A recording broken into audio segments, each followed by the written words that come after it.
Thank you to our dear panelists for this insightful session. And now we move to a new session. We turn our attention to how autonomous mobility is being deployed in the real world, from public transport and logistics to last mile delivery.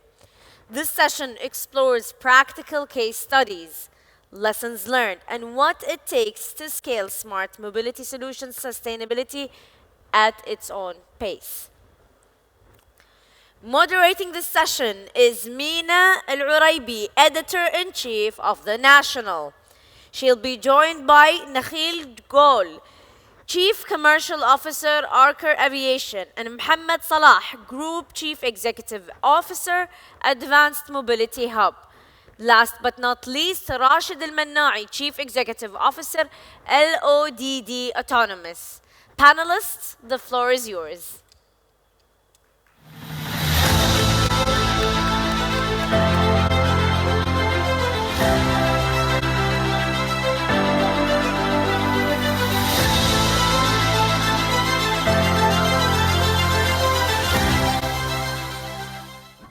Good morning. Thank you for joining us. It's a delight to be chairing this conversation. The ideas discussed this morning, from regulation to financing to innovation in all its forms, really come to the practical implementation of autonomous vehicles. And here we have three gentlemen that are working at the cutting edge of making this a reality. So moving autonomous mobility from pilot projects to real-world deployment. That's what we're going to try to do for the next half an hour. And I want to start with a question to all three of you. What do you see as the greatest enabler to move from pilot projects to real-life deployment? Yeah, it's a great question. I mean, first of all, let me say Abu Dhabi is the perfect place to be able to deploy technology such as eVTOLs, precisely because of what you said. The country and Abu Dhabi specifically look at these new technologies as a progression. How do you start within the country responsibly, safely, in a way that engages the public, and then scale that technology to the point of commercialization and then scale? That's what we're doing here at Archer. So over the last year, we've worked collaboratively with the Abu Dhabi government, with ADIO, with His Excellency Badr al-Alama, to bring the technology here to the country. So in July, we started flying our aircraft at Al Bateen Airport, right in the heart of Abu Dhabi, in front of the Sheikh Zayed Grand Mosque. That was just the start. Since then, we've continued our flights, and over time, we'll start to put passengers in those flights and then launch commercially here in Abu Dhabi. So the environment here has been absolutely spectacular. So biggest enabler, be in Abu Dhabi, and the rest follows. Absolutely. Okay, great. Hamad, can I ask you the same question? If we go to the current case, which is the Autonomous Council itself, you would find the main enabler, which is the enabling the activity that's happening from the council subgroup. So you do have the regulation, you do have the insurance and all the stuff, the partnership between all the stakeholders, as well as the government bodies as well. So the main enabler to Abu Dhabi, as Nikhil was saying, that the ecosystem itself. Yeah. The ecosystem and the leadership. So where we could find the country that has such a spot on being led by Sheikh Hamdan Allah Yahfazuh, and the council, His Excellencies, and all the stuff, it's not there. So this is the main enabler. If you talk about the challenge, which is where we could see ourselves profitable in the near future, so that's why profitable. Yeah. So all the ecosystem that comes right now, it doesn't say that I want to fly anybody fast, but it says that I want to go from here to there, but how much this could cost me into my operation. This is where the challenge that everybody is trying to solve as we speak right now. Yeah. Rashid, I want to ask you about what you see as the biggest enabler, and then we'll also address challenges, including, of course, profitability and scaling. Hi. Thank you for having me today. From my perspective and my viewpoint, the most enabler or the biggest enabler is integration. It's not about building a new aircraft or building a new air vehicle, but connecting technology, regulation, infrastructure, and data and command center is the key. you really see things shift happening quickly. When you have regulators have clear certification pathways, when you have infrastructure standardized and ready, and when you see data and command center command and manage fleets at a scale. Only when those pieces and blocks talk with each other, you will see autonomy stops being a showcase or a pilot project and will become a reality in conducting effective missions. And that's what we have been blessed here in Abu Dhabi by having all these councils and all these working groups trying to mitigate and overcome all the challenges in terms of certification, infrastructure, and digital integrity. What do you see as the challenge towards further integration? I mean, if we talk about Abu Dhabi or even globally, where do you see the challenge? Because you've said integration is the biggest enabler. So what would be the challenge to that? I mean, the challenge or the barrier, I would say, it's opposite what we said. It's fragmentation. Yeah. So today, we know technology is not the barrier. We can fly, we can navigate, we can automate. And everybody, as an OEM, is focusing on designing and optimizing the air vehicle itself. And there is a less effort is happening around the air vehicle to manage the ecosystem. So accordingly, we don't have a clear certification pathway. And that's one of the main challenges for deploying these systems at scale. Infrastructure today is still not standardized and not ready. There are many initiatives in developing fleet management systems and data and command centers, but everybody is following his own standard, and unfortunately, they don't talk with each other.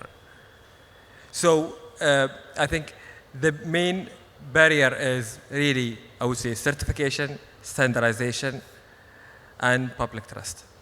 Nikhil, how do you see that? I mean, first of all, the challenges that you face, but that point of integration requiring standardization when, cities are quite different from each other, and you're looking at it from also, hopefully in the future, this becoming a global phenomenon.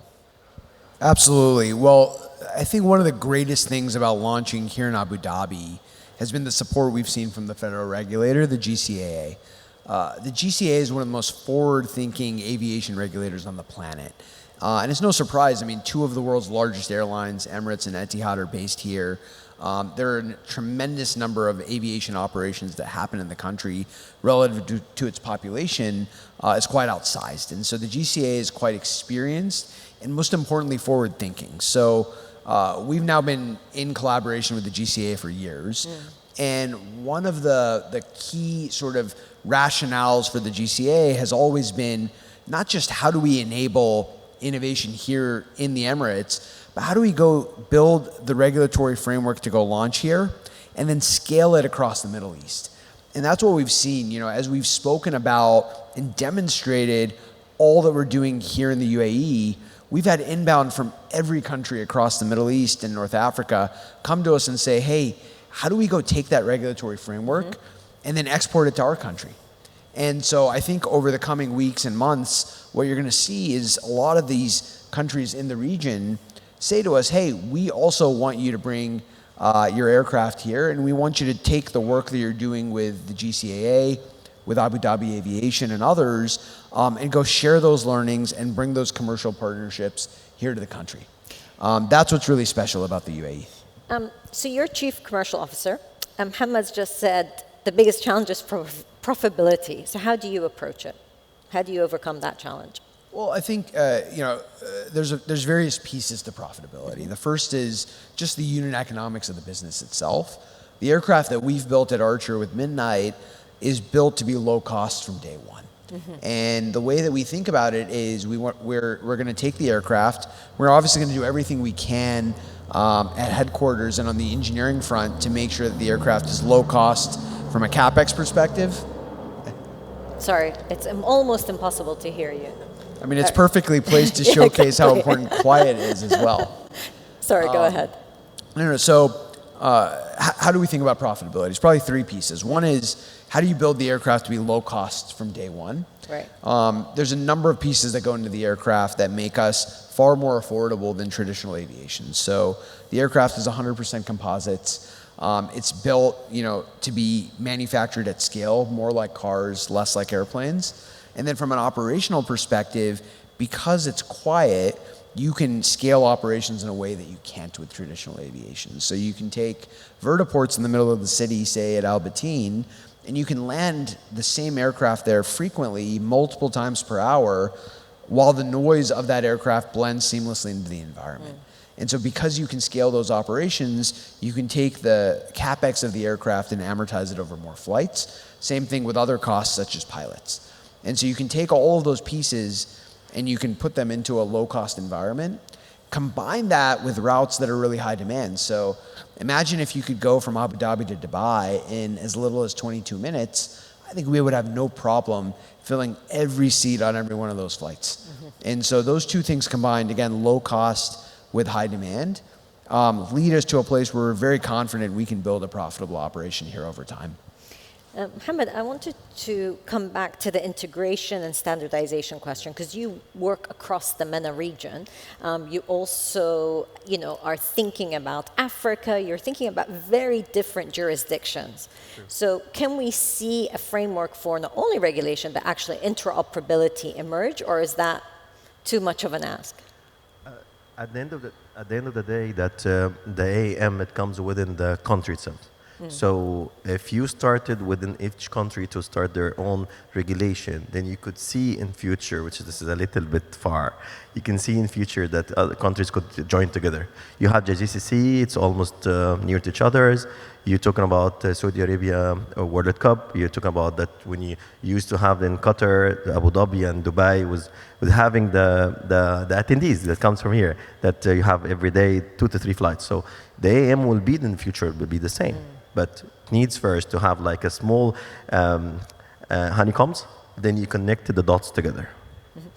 When it comes to vertiports, because that's an area that you're working quite a lot on, and it is going to be the greatest enabler in terms of thinking logistically how it will work. Where do you see at the moment the greatest opportunity, and how do you see vertiports cropping up in the UAE and beyond?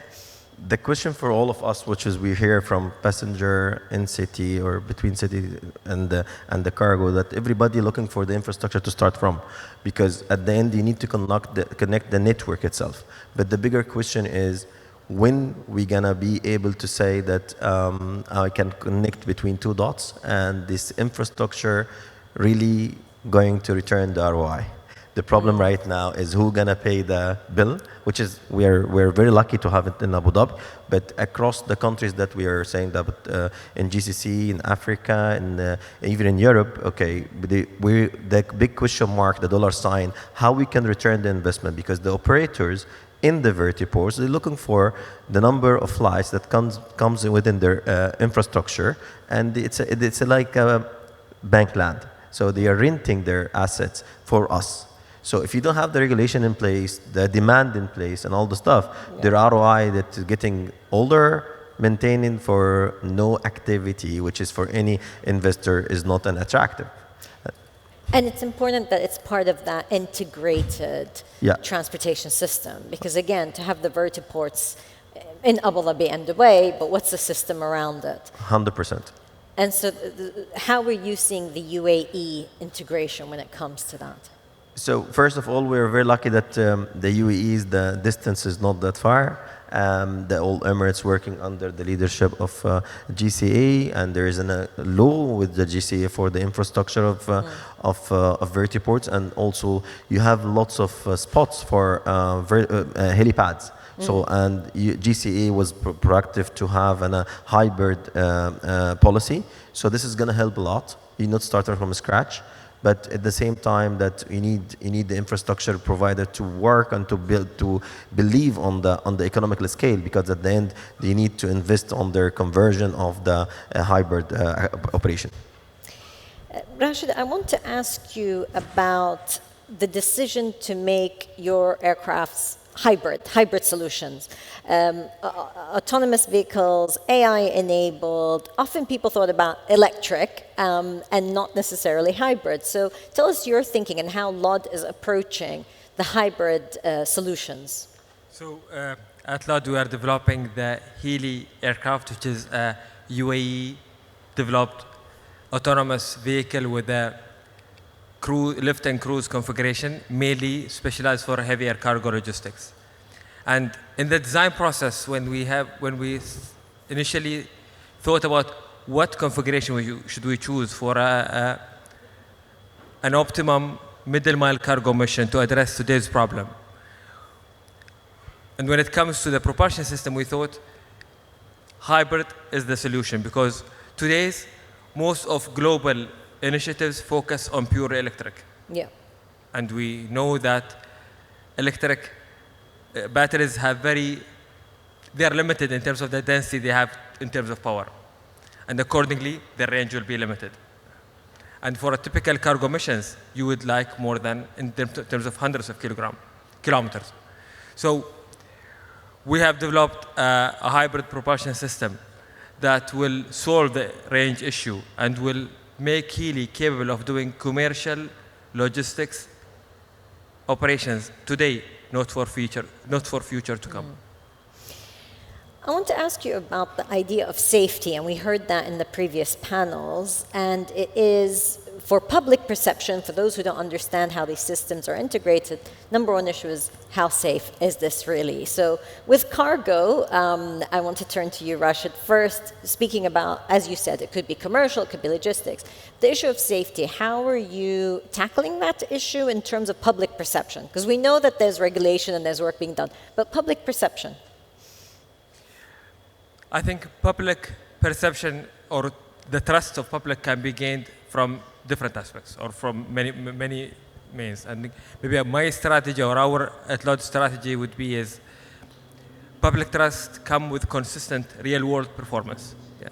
We need to operate these solutions day on day, visibly and reliably. We need to be very transparent on safety. We need to share with the community how decisions are being made, how these systems are being monitored, and how to respond when things goes wrong, because things will go wrong, and we need to communicate that. So I'm purely a believer that confidence comes with clarity. At the end, I think when community find that there is a benefit out of the solution, I mean, make benefit obvious. Yeah. When they receive their products at a lower price and faster, I think natural adoption will become natural. I mean, adoption will become natural. So I think we just need to keep trying, keep promoting this solution, not just in terms of pilot projects, but in real operation. And I really like this point of transparency, but also knowing things go wrong, because things go wrong, autonomous or not autonomous, things do go wrong, so how do you handle it? Nikhil, I want to ask you about that same point of public perception and how do you make sure that people feel safe? Look, the only way that you can really build trust is to demonstrate over time. And where we've put our focus is on exactly that. How do we start demonstrating flights here in the country? And how do we do so repeatedly in a way that the public can really see our aircraft fly and understand all of the benefits of electric VTOL? So we started flying early in July. We've continued flying here in Abu Dhabi. And you're going to see those flight tests ramp up over time. Our goal, obviously, is to put passengers into those aircraft in the near term when it's safe to do so. I think that'll be the big aha moment when somebody who lives in Abu Dhabi can not just see an aircraft from the ground, but can ultimately get inside one of our aircraft and fly around Abu Dhabi.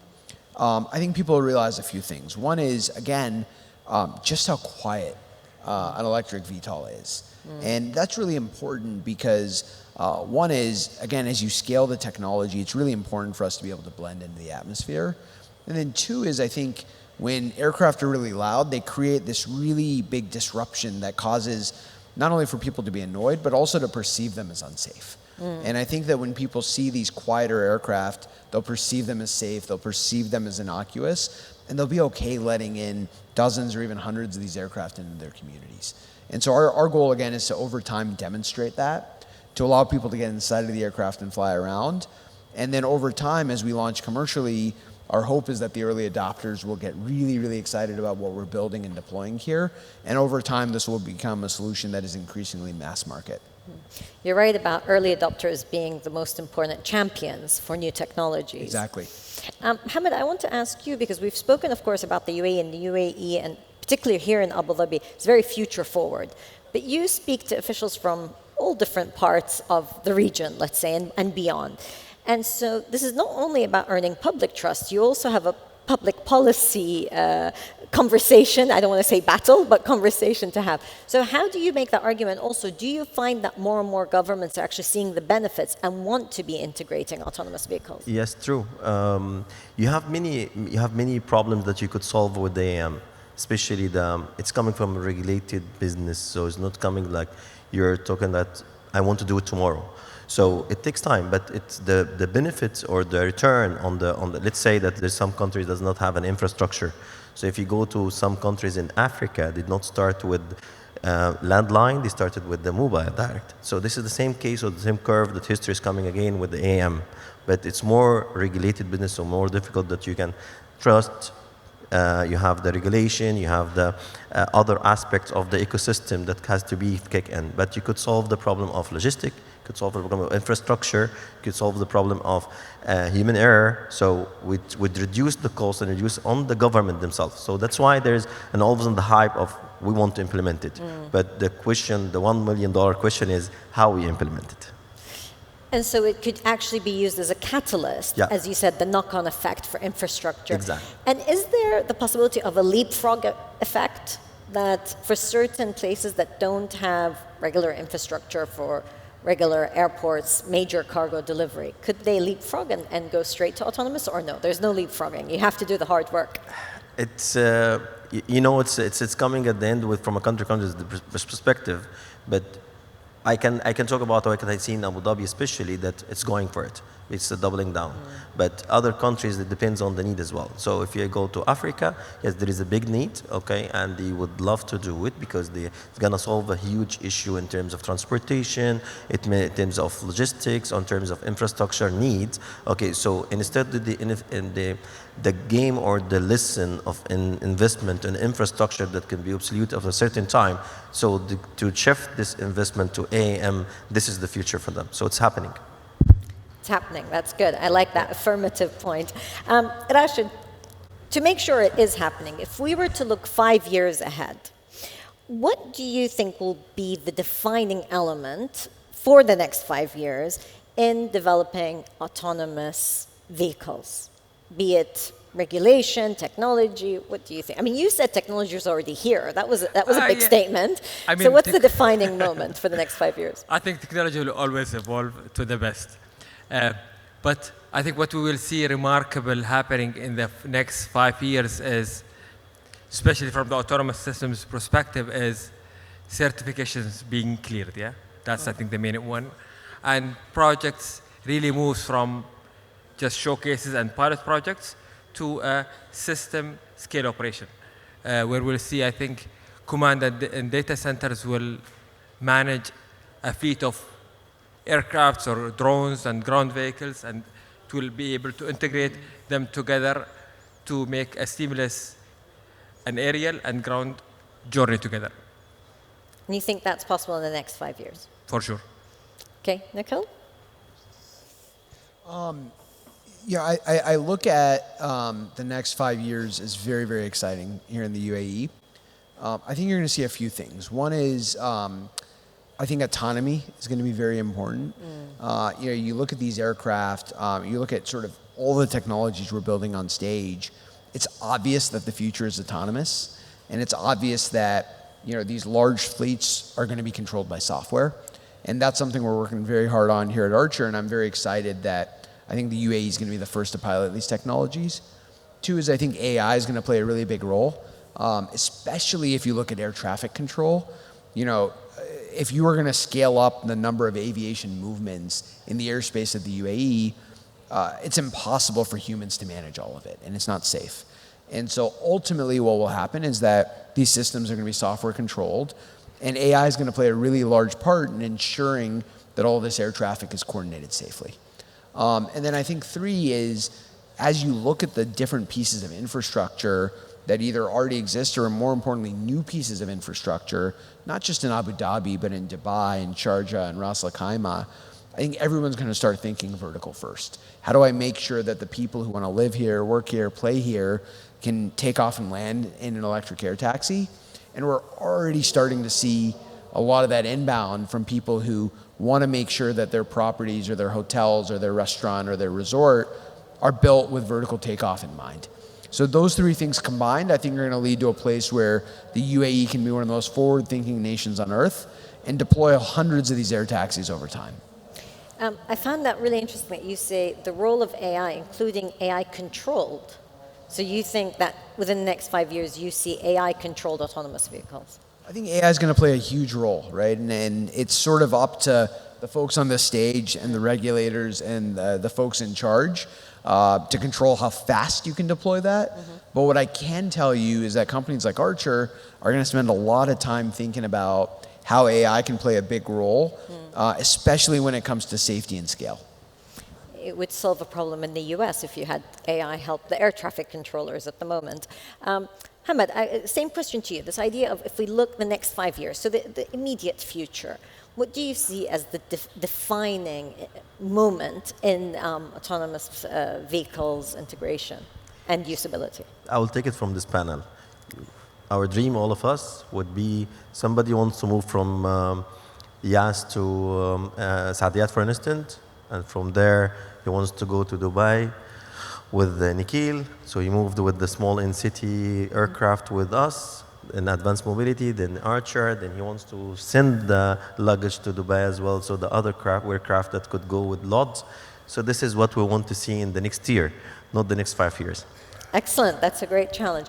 So the idea, so what would it take to make that happen? If you're saying in the next 1 year, to get that seamless kind of interoperability between all 3 types of companies, not your companies, you don't have to commit to your companies what they'll do. What would it take?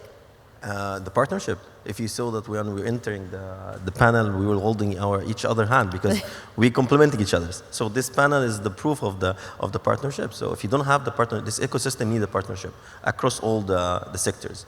Infrastructure, regulation. It's not the regulatory. It's not like the traditional aviation. The regulation should be a regulator and saying that do and don'ts. No, it's a part of the ecosystem. You have the local regulator like ITC. The support is huge.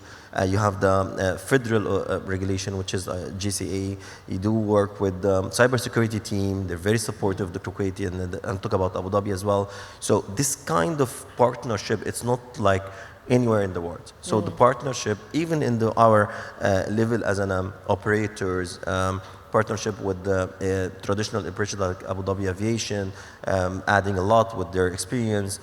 So you have a main player that into the ecosystem coming in as a partners.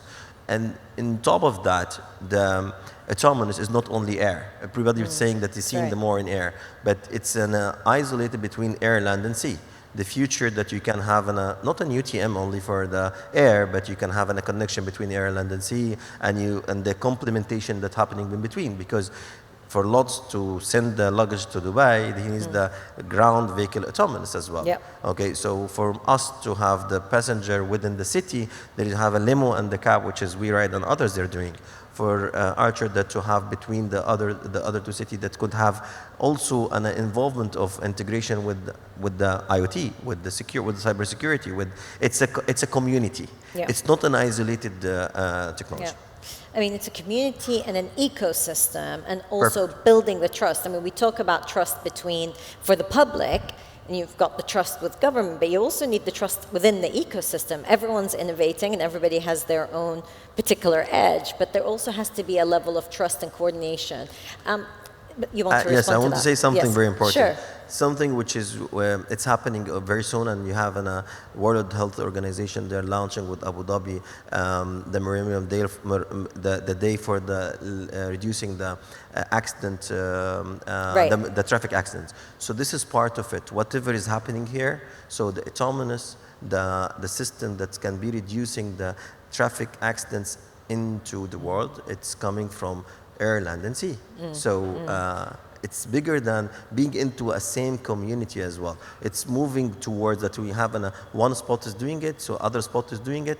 So then connected the honeycombs that to be the entire ecosystem.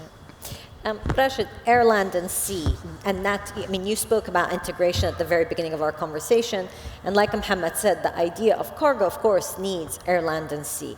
How do you see Hilli and LOD's operations within that air, land, and sea configuration for autonomous? Sorry, within?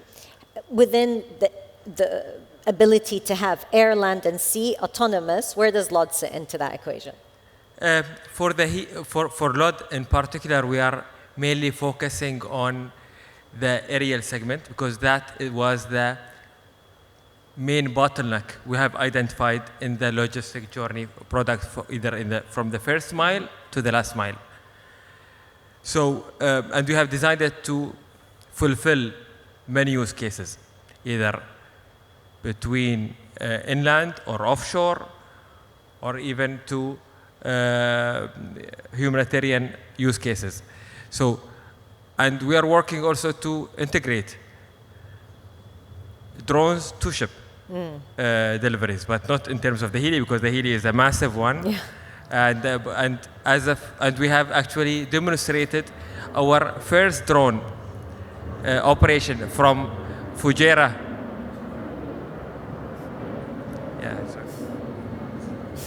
Yeah. So we have really made a demonstration with fans in Fujairah to operate a drone from their civilian airport to send logistics from inland to a ship. And that was kind of a demonstration of supplying cargo to the bunkers, oil bunkers in Fujairah. So yes, there are use cases for that, but for the Hilli, it's I think it will be big for such a. And I would like to invite everybody here today. You can go to the LOD stand. We have a collaboration with Noon, where you can order any products from Noon market, and we will deliver it for you as LOD within less than 15 minutes. Okay, that's a very good call to action as we wrap up this panel. It's been a great conversation thinking about the level of collaboration needed, but also how immediately available these technologies are now with the three companies represented on stage. Please thank my panel for their time and conversation. Thank you.